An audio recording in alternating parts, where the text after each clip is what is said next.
I moved to Aptos in 1988 and I loved it here. And at the time I was commuting to San Jose for work, and I wanted to work in the community I lived in and become a part of this community. And I was invited to the groundbreaking ceremony at Seascape Village, and that's how it all began. I had the opportunity to open the business then.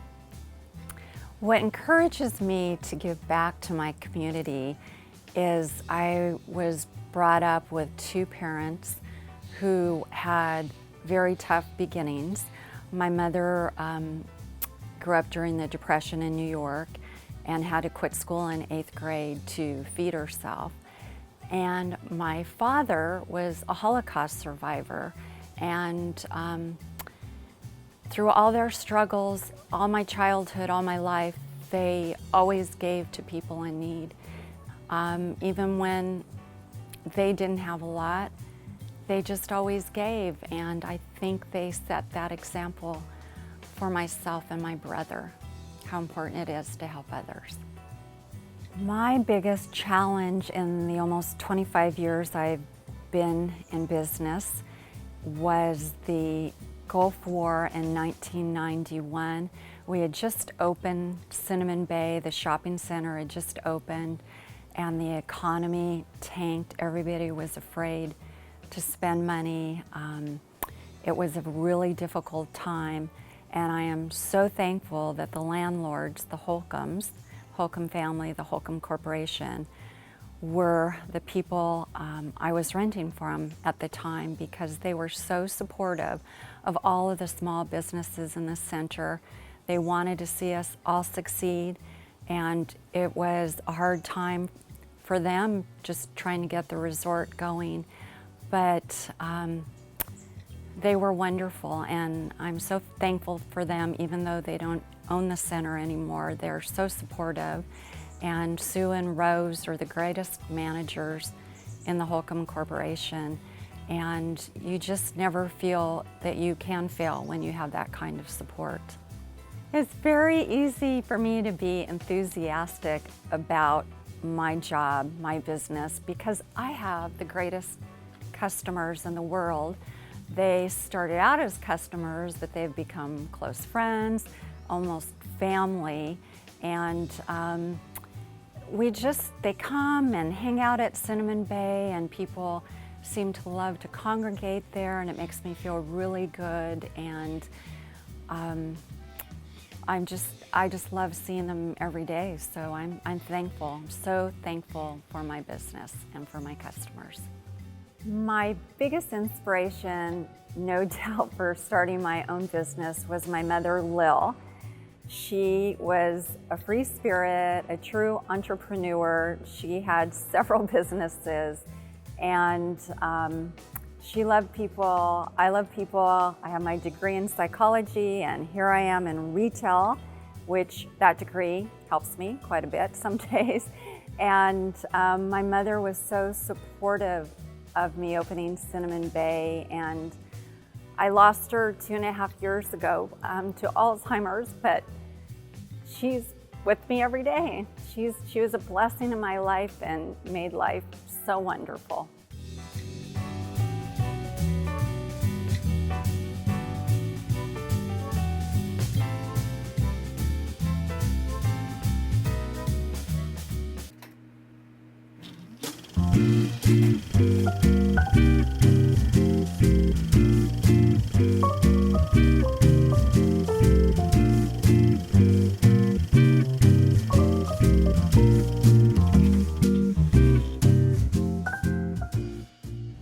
So my biggest inspiration is, number one is after working so many years at this restaurant, managing it and bringing it back, to what it was.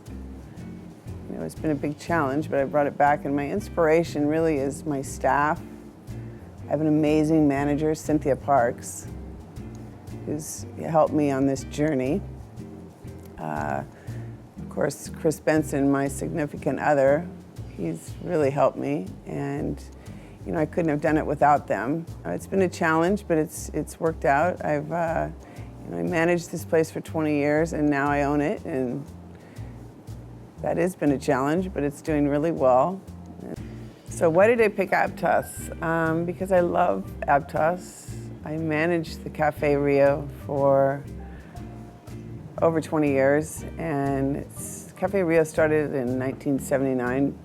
Patrick Duggan was the owner back then. Well, there was a few owners, but he was the main one. And he's awesome. I love the area here. It's beautiful, it's on the water. The customers are so loyal, love them. You know, it's just a great place to be, and I'm very fortunate to be able to be here. As the owner, geez, my biggest challenge probably, well, there's a lot of challenges. It's just the day-to-day, there's something always going on and something going wrong, and not that that's a bad thing, but, and then I, of course, have the parking lot issue, and that's always a challenge because it's a free parking lot. It's the only free parking lot in Santa Cruz County, so everyone comes here. And so I guess if there was a huge challenge, that would probably be my biggest. But just day-to-day restaurant running is crazy. It's crazy out there. My philosophy in giving back, well, there's so many charities that I like to give to, and the SPCA, because I love animals, and Santa Cruz Cancer Benefit Group, I love working with them. I mean, there's so many, I'm going to forget them, but just all the charities, it's very rewarding for me to give back to them, because just to see the smiles on people's faces, and you know, I have a few friends that have gone through cancer, and we've done benefits here for them, and it's just so much love, you know, for all the people that show up, and it's amazing, and I like giving back, and that's what I do. My most memorable moment, wow, I'm going to really have to say it was opening day, because we were opening at 5 o'clock, and I was still putting furniture together at about 4:45. So it was pretty scary. And I guess, you know, another memorable moment that was really cool for me was that same night, about, I don't know, it was like 7:30, 8 o'clock at night, the whole dining room, bar, everybody in the whole restaurant just stood up and started applauding me, which was, you know, it still gives me goosebumps. It was pretty amazing. It made me feel like I had completed the circle. Yeah, it was cool.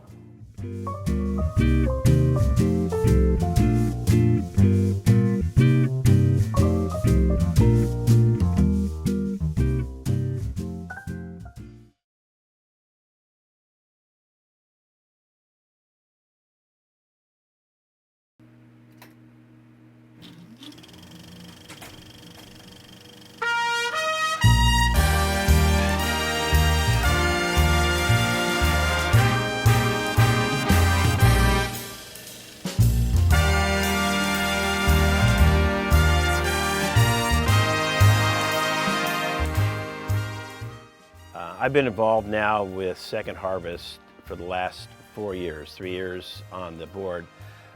It's an honor to serve with these folks. When I first went over there 4 years ago, it was because I have a background in the grocery industry, and I was really spurred when I saw Willie Elliott McRae and his passion for Second Harvest, and then ran across Pastor Renee and Ken Canopin from Plantronics, and saw really how important it was and what a challenge we have in this county to feed 1 in 4 children, and how efficient Second Harvest is. Growing up in the grocery business, unfortunately I saw a lot of people battle for food. I saw housewives that could not pay for the groceries when they came through. I saw senior citizens battling for product and at half price, and really battling for food. And so that background showed me that this is not an easy process for people to take care of feeding themselves. Second Harvest puts a meal on a table for 25 cents, 4 for $1. They can 65% of what goes out of Second Harvest is produce, fresh fruits and vegetables. And 95 cents on every dollar goes directly into feeding the hungry and nutrition challenged people in this county. It's an incredible organization that gets incredible support, which we thank this county for. I'm involved with Above the Line, been with Above the Line for on and off for about 13 years. They're a very special organization that help at-risk kids. Many of these kids, or most of these kids, have families that are dysfunctional, and the root of that is drug issues, which is very personal to me. And this organization helps these kids not become at-risk adults, gives them the chance that they need and the professional service that they need. I've been chairing the 4th of July parade for the last 10 years and been involved with it for 12 years, and quite frankly, it's my favorite day of the year. To me, it's like a reunion of this very special community, and it's a very special day. In fact, Sam Farr has told me a couple times that it's his favorite day of the year, aside from the fact that it is his birthday. But it's just a great day for watching how this community works together, the respect they have for each other. It's non-commercialized, and it's just a really special day. I was encouraged to get involved with the community simply because I look at my life and I've been very, very lucky. I've had a great family and great mentors, a good career, and I've had a lot of very lucky things happen to me, other than my golf game, of course. And when we moved to this community 14 years ago, we realized how special these people are. In Santa Cruz County, there's 1,500 nonprofits, which is about one for every 240 people, which just is an amazing community. To get the next generation to be involved in the community, I think that my perspective is that I have 2 grandkids that are already involved. They give of their time, them and their friends, and I think they're already involved. So I think this Generation Y that's coming along is very much involved. How we engage others in their generation is we have to learn to communicate, and certainly that communication is a little bit different than the way we used to. I think that Generation Y is going to be the first generation of what I would call the truth seekers, in that anytime there's a conversation, there's a question about something, they can get that answer very quickly, and nothing's more powerful than the truth. My inspiration obviously started with my parents. We had very special parents, 4 boys, and they were involved with everything that we did. They started the Little League, they started the Boy Scouts, they were involved with school. Our youngest brother has special needs, and even with that demand, they were able to give back to the community, and they were just very special people. So they're my inspiration.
Well, here's how Twin Lakes Church wound up in Aptos.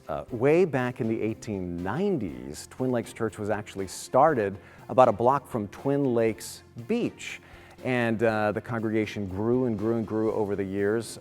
It was where the Janus Treatment Center is now. And then in the early 70s, a big plot of land near the old Salesian Sisters Mansion, which is now part of Cabrillo College, became available. And it took some convincing, but the congregation finally realized they were outgrowing their old spot down there by Twin Lakes Beach. And so they moved kit and caboodle here, and that's how we wound up in beautiful Aptos, which back in those days was like the middle of nowhere, and now here we are, hustling, bustling Aptos. One of the ways I think the people of this church are motivated to give back to the community through the food drive especially is we recognized how blessed we are. We're blessed with a tremendous location here in Aptos. We're blessed with amazing facilities. And when you understand that you are blessed, it's so that you can also be a blessing. We talk a lot about God's grace here at Twin Lakes Church, and a reflection of that awareness that God has been so good to us, it leads to the desire to extend that to others. And so I think that's one of the main catalysts to community outreach, and specifically through tangible acts like the food drive here at Twin Lakes. And again, other churches as well in the community participating along with us, is that sense that we have been given much, and so we're in an opportunity to give back. I've been asked how our church commits so many members to collect food and donations, and I always say, listen, there's a lot of great churches in Aptos. I mean, I'm personal friends with a lot of these pastors, and all these churches are very giving. And I'm happy to say that giving is also a deep part of the Twin Lakes Church DNA. And I think that comes from this fact. You always do what you love. That fact is just true no matter who you are. You always end up doing what you love to do. And I think guilt motivation or a motivation just out of duty doesn't last very long. You got to motivate people out of a sense of love. And so we try to build a culture where we love to give at Twin Lakes Church. And we love as we have been loved by God. And that's how we try to love others. And I think when you love something, you're going to do it. I think it's really important to engage our youth in the future of our community here in Aptos. That's one of the reasons that we're in the middle of a campus-wide retrofit right now. We're actually building a children's center. We're actually remodeling one of our buildings to become a youth center. But I think if all you give youth and children is spectacle, then all you'll get is spectators. On the other hand, if you give them service opportunities, you'll get servants. If you give them leadership opportunities, you'll get leaders. And if what you're looking for is that elusive servant leader, then you've got to give them both. Making a difference or that desire to make a difference doesn't begin as an adult. I think kids want to make a difference too. They want to be involved in something that they feel good about, where they feel fulfilled. And so as they have opportunities to become part of a group where there are healthy things going on, there are happy things going on, they see themselves part of a larger purpose, those are compelling things. And in my experience, starting as somewhat of a rebel, a bit of a hellraiser, I was slowly drawn into healthier avenues because there were opportunities that were abounding all around me. And I'm so grateful because it really changed the trajectory of my life.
Waves is a media platform focused on community and positivity. My business partner, Tyler Fox, and myself have been in the community for a long time, and we felt that there was a gap in reporting the good news and talking about the positive things in this community and all the great things happening, the charities, the people doing amazing work, The list goes on and on, the ocean. I mean, this is probably the best place in the world to live, and we wanted to showcase that, you know, not only locally but globally. Here at Santa Cruz Waves, our business goals are to really continue to work and collaborate with local businesses in a positive way by bringing awareness to our environment, to local startup companies that are doing great things, to charities that are giving back. Really just make a positive impact in our community. I would say our biggest inspiration, Tyler and I, we inspire each other constantly from being a tiny little startup with just him and I in my living room, focused on, you know, building a brand and building a company with like-minded goals. Once we started getting the ball rolling, our inspiration has been everyone writing us emails, letters, letting us know the community when we're out and about, telling us how much they love us. You know, the guy on the hiking trail, you know, when we're wearing our sweatshirts going, woot woot, Santa Cruz Waves. You know, all of that inspires us, the community, the nonprofits we get to work with, and the other business owners. We're really inspired by a lot of these local business owners who have now become friends and colleagues, and that's pretty much what inspires us. The amount of talent here, from world-class surfers to artists, to musicians, to business owners, we have such a melting pot of absolutely amazing talent that should be recognized, and that's what we're trying to do.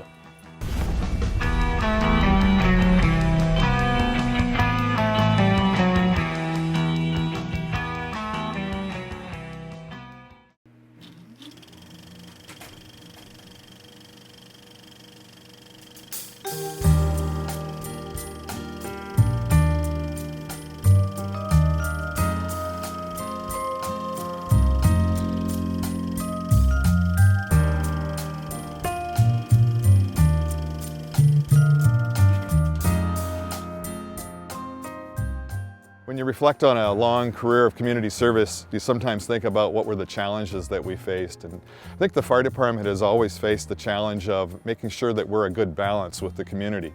Of course, we're there to protect and go to 911 calls, but a big part of our business and our mission is prevention. And prevention means that we had to go out and do fire inspections and make each occupancy or each business safe for the public. And that sometimes costs the business owner money. But you know, when you reflect on it and realize that over the last 20 years that in Aptos we hadn't had a single fire in a commercial occupancy, we're pretty proud of that, and that kind of creates that balancing act. And so there's a challenge, but I hope that we rose to the occasion and did the right public service. Boy, when you get to this point in your career, you reflect back on all the memories that you had and all the people that you dealt with and got to work with. And so if I was going to answer the question, what am I going to miss the most?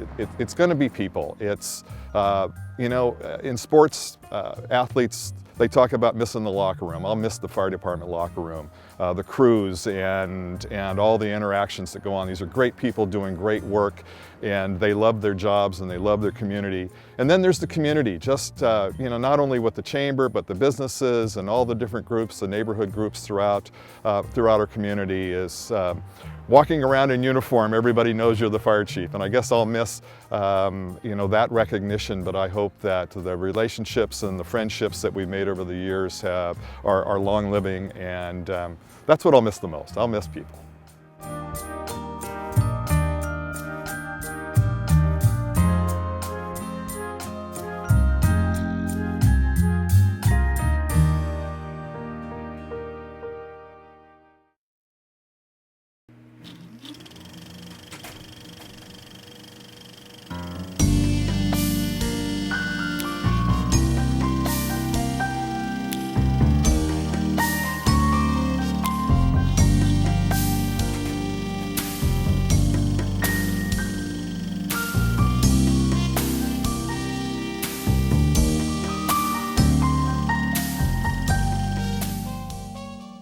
I think the most challenging piece that I've had of all the challenges in law enforcement was the transition from basic law enforcement investigations to the political side when I became sheriff in 2009.